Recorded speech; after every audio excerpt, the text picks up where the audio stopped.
Alhamdulillah, suatu saat saya menyikapi pernyataan Gus Dur yang mengatakan bahwasanya Al-Quran adalah kitab paling purno sedunia. Saat itu saya bersama almarhum Al-Habib Abdurrahman Assegaf Bahlega Pasuruan berusaha untuk mencari dukungan kepada para ulama-ulama. Kami mulai dari Jawa Timur, maka di Malang ini kami mendapatkan tanda tangan dari berbagai ulama-ulama sepuh Nahdlatul Ulama. Demikian juga di Pasuruan. Kita keliling ke Pasuruan dan juga sampai kita ini di kota-kota wilayah tapal kuda. Kita di Banyuwangi juga mendapatkan dukungan agar Gus Dur itu meminta maaf kepada umat Islam atas pernyataannya. Kemudian kami juga melangkah di Jawa Tengah. Sampai kita melangkah di Jakarta. Saat itu kita pergi ke beberapa tokoh Nahdlatul Ulama dan mendapatkan tanda tangan sebagaimana yang kita inginkan. Sampai pada akhirnya kita istirahat dan ditampung oleh Imam Besar Umat Islam IBHRS di rumah beliau. Kemudian saya pribadi menyerahkan berkas yang sekitar tanda tangan para ulama untuk meminta Gus Dur agar minta maaf itu sekitar 100 tanda tangan. Tapi kami berjanji bahwa untuk berikutnya kami akan datang dan kami lengkapi semuanya itu. Demikianlah sampai beberapa saat kami datang lagi dan alhamdulillah saya sendiri karena yang mengusahakan dengan Habib Abdurrahman Assegaf itu hingga dapat sekitar 500 tanda tangan para kiai, khususnya kiai NU. Apa isinya? Yaitu meminta kepada Gus Dur agar minta maaf atas pernyataannya. Dan bila mana teguran serta surat kami tidak dihiraukan, maka kami akan mengambil jalur hukum. Begitu. Yang ingin saya sampaikan di sini, saat itu kami datang ke kantor Majelis Ulama Indonesia. Ditemui oleh ketuanya yang saat itu adalah Kiai Ma'ruf Amin.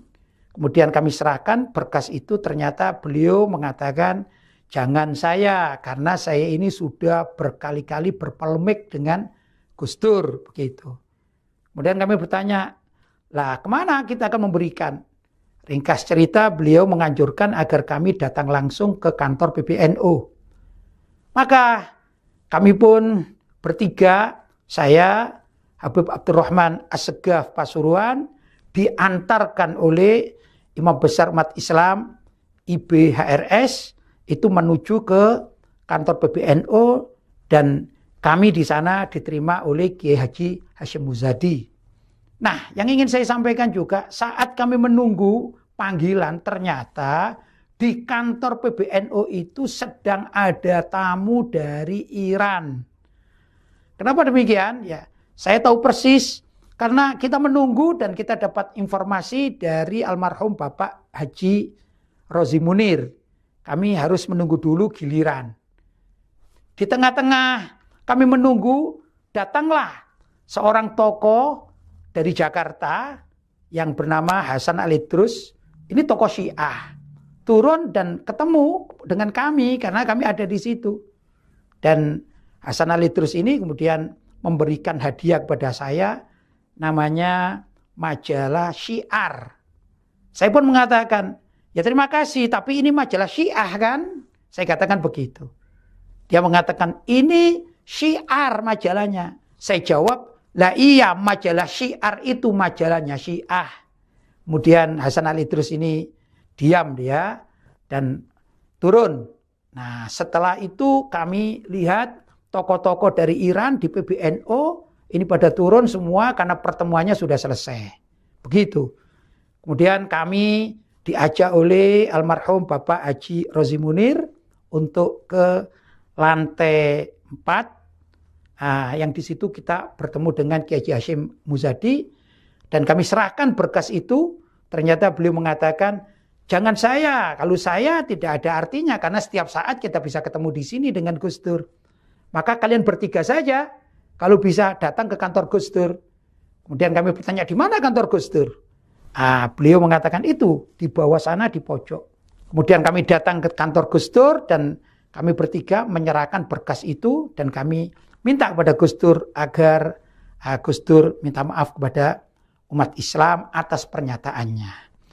Nah, itulah yang pernah kami sampaikan dan ini juga keterangan ini ada sebenarnya di YouTube, yaitu tatkala Imam Besar umat Islam IBHRS itu bercerita, kemudian ada yang merekam tanpa pengetahuan beliau, kemudian diupload di YouTube dan bisa dicari. Itu peristiwanya. Namun yang ingin saya tekankan di sini bahwa saya menyaksikan dengan mata kepala sendiri bahwa di PBNU itu sering bekerja sama dengan Iran atau orang-orang Syiah, sehingga menurut saya ini termasuk pengkhianatan terhadap ajaran Mbah Hasyim Asy'ari.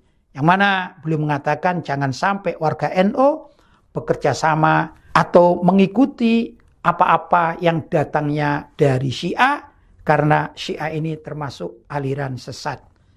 Nah, ya ikhwan, mudah-mudahan apa yang saya sampaikan ini ada manfaatnya dan tentu masih banyak tokoh-tokoh yang tahu atas keterlibatan PBNU yang berkomunikasi, berkolaborasi dengan tokoh-tokoh Syiah dan juga ini sangat membahayakan bagi akidah umat Islam, khususnya warga NU. Semoga ada manfaatnya. Wassalamualaikum warahmatullahi wabarakatuh.